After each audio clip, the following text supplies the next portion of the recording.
اس روایت کو امام بخاری اور امام مسلم نے اپنی اپنی صحیح کتابوں میں صحیح سند کے ساتھ نقل کیا ہے۔ حضرت زید بن خالد رضی اللہ تعالی عنہ کہتے ہیں کہ ایک شخص رسول کریم صلی اللہ علیہ وسلم کی خدمت میں حاضر ہوا اور اس نے آپ صلی اللہ علیہ وسلم سے لقطے کے بارے میں پوچھا کہ اگر کوئی گری پڑی چیز پائی جائے تو کیا کیا جائے؟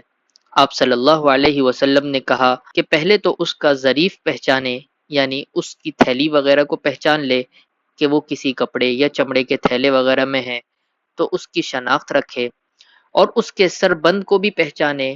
پھر 1 سال تک اس کی تشہیر کرو۔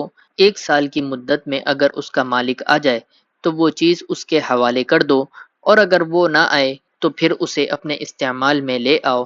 پھر اس شخص نے گم شدہ بکری کے بارے میں پوچھا کہ اگر کسی کو گم شدہ بکری کسی کی ملے تو اس کے بارے میں کیا کیا جائے؟